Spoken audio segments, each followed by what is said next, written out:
ये आकाशवाणी रायपुर है। प्रादेशिक समाचार बुलेटिन के साथ मैं लता देवी चौहान।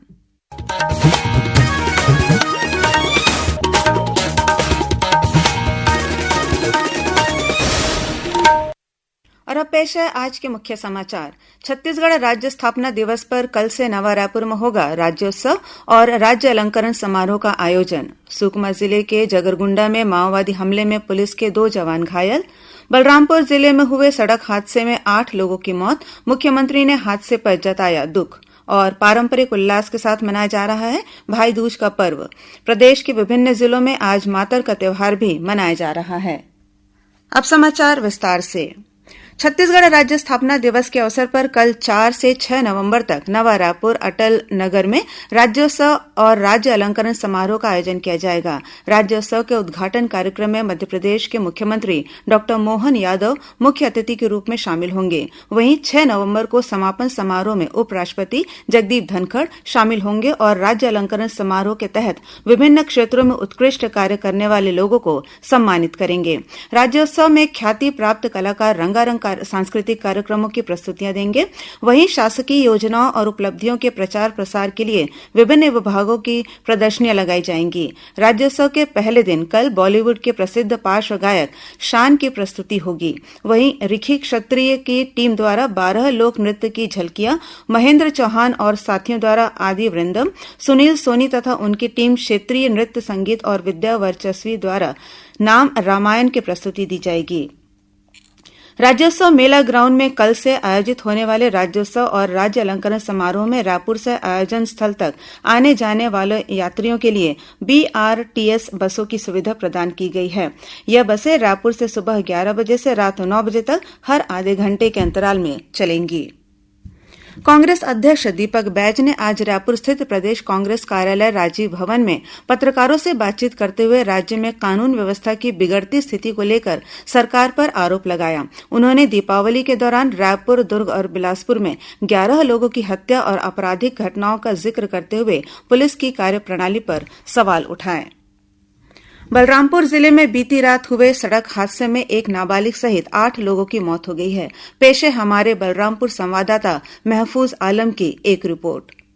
बीती रात राजपुर थाना अंतर्गत ग्राम लडुआ में स्कॉर्पियो सवार 8 लोगों की मौत डबरी में डूबने से हो गई। स्कॉर्पियो सवार सभी लोग दिवाली का त्योहार मनाकर कुसमी से सूरजपुर लौट रहे थे। बताया जा रहा है कि स्कॉर्पियो की गति तेज होने के कारण चालक वाहन से नियंत्रण खो दिया और सड़क से लगे खेत में डबरी में जा गिरी, जिससे गाड़ी का दरवाजा लॉक हो गया और सभी पानी में डूब गए और ये बड़ा हादसा हुआ है। मुख्यमंत्री विष्णुदेव साय ने बलरामपुर जिले में हुए हादसे पर संवेदना प्रकट की है। उन्होंने जिला प्रशासन को मृतकों के परिजनों को तत्काल सहायता राशि उपलब्ध कराने के निर्देश दिए हैं।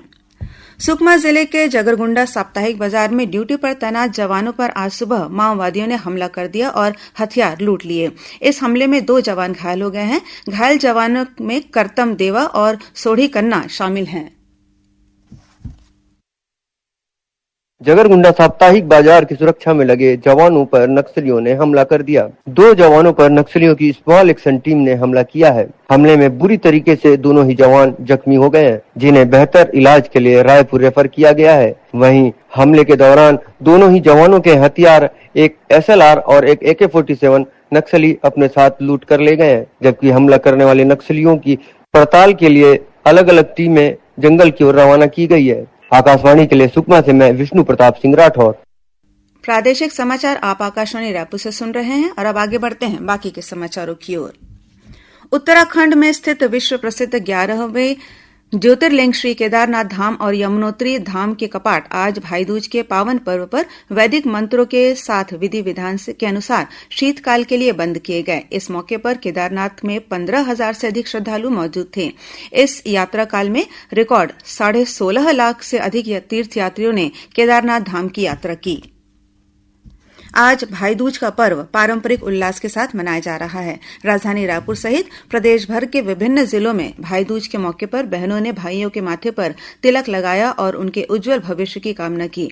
इस अवसर पर भाइयों ने भी बहनों को उपहार दिया। कार्तिक मास के शुक्ल पक्ष की द्वितीया तिथि को मनाए जाने वाले इस पर्व को यम द्वितीया भी कहते हैं। भाई के प्रति बहन के स्नेह को अभिव्यक्त करने वाले इस पर्व को लेकर एक किंवदंती है कि यम देवता ने अपनी बहन यमी को लंबे इंतजार के बाद इस दिन दर्शन दिया था, तभी से यह प्रथा चली आ रही है। राज्यपाल रमेन डेका और मुख्यमंत्री विष्णुदेव साय ने प्रदेशवासियों को भाई दूज पर बधाई और शुभकामनाएं दी हैं।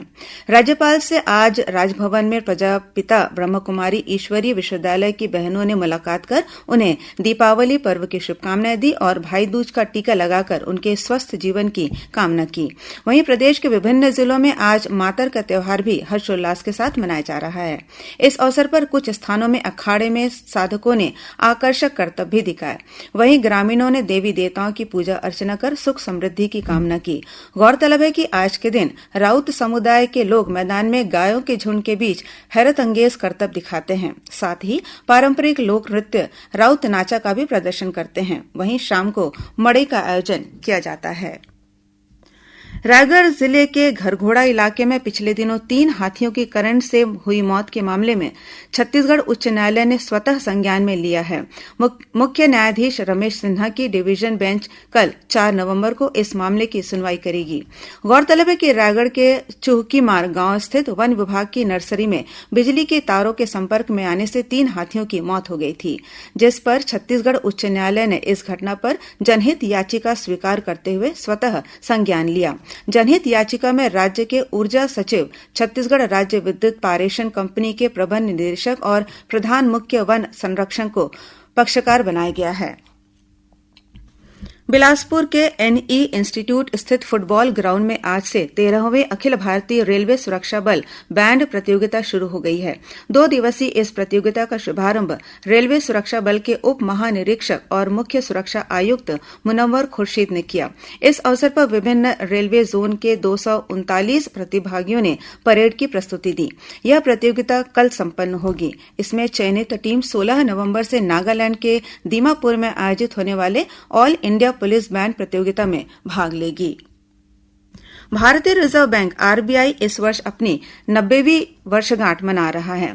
इस अवसर पर आरबीआई द्वारा देश भर में विभिन्न कार्यक्रमों का आयोजन किया जा रहा है। इसी कड़ी में आरबीआई विभिन्न विषयों में अध्ययनरत स्नातक छात्रों के लिए राष्ट्रीय स्तर की एक क्विज प्रतियोगिता का आयोजन कर रहा है, जिसमें विभिन्न स्तरों पर आकर्षक पुरस्कार भी रखे गए हैं। स्नातक पूर्व छात्रों के लिए 19 से 21 सितंबर तक ऑनलाइन आरबीआई 90 क्विज का आयोजन किया गया, जिसमें 3,402 टीमों ने भाग लिया। इसमें चयनित 90 टीमें 5 नवंबर को रायपुर में आयोजित होने वाले आरबीआई 90 क्विज में हिस्सा लेंगी। 4 दिवसीय छठ महापर्व 5 नवंबर को नहाय खाए के साथ शुरू होगा। छठ पर्व को लेकर रायपुर के खारून नदी स्थित महादेव घाट में तैयारियां की जा रही हैं। आज सुबह छठ महापर्व आयोजन समिति के सदस्यों ने महादेव घाट पहुंचकर श्रमदान किया। वहीं रायपुर नगर निगम द्वारा भी घाट पर साफ सफाई की जा रही है। आयोजन समिति के अध्यक्ष राजेश कुमार सिंह ने बताया कि छठ पर्व रायपुर, बिलासपुर, भिलाई, दुर्ग, कोरबा, बस्तर और अन्य शहरों में धूमधाम से मनाया जाता है। रायपुर में छठ पूजा का आयोजन 50 से अधिक स्थानों में होता है।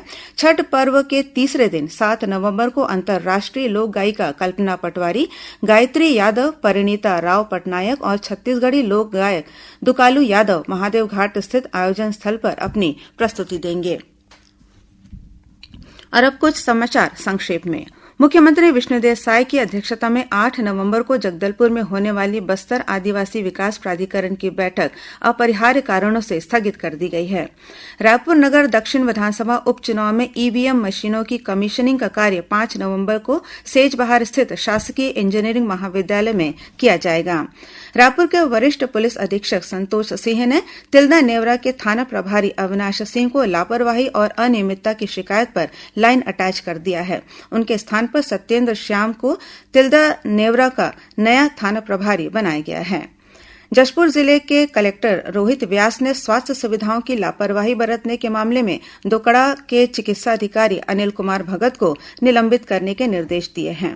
गौरेला पेंड्रा मरवाही जिले के जोगीसार और बरीम गांव में तालाब में डूबने की 2 अलग अलग घटनाओं में 2 लोगों की मौत हो गई और बालोद जिले के टेंगना बरपारा गांव में पुलिस द्वारा जुए के अड्डे पर छापा मारने के दौरान भाग रहे एक युवक की कुएं में गिरने से मौत हो गई। अंत में मुख्य समाचार एक बार फिर। छत्तीसगढ़ राज्य स्थापना दिवस पर कल से नवा रायपुर में होगा राज्योत्सव और राज्य अलंकरण समारोह का आयोजन। सुकमा जिले के जगरगुंडा में माओवादी हमले में पुलिस के 2 जवान घायल। बलरामपुर जिले में हुए सड़क हादसे में 8 लोगों की मौत। मुख्यमंत्री ने हादसे पर जताया दुख। और पारंपरिक उल्लास के साथ मनाया जा रहा है भाई दूज का पर्व। प्रदेश के विभिन्न जिलों में आज मातर का त्यौहार भी मनाया जा रहा है। इसी के साथ प्रादेशिक समाचार बुलेटिन समाप्त हुआ। नमस्कार।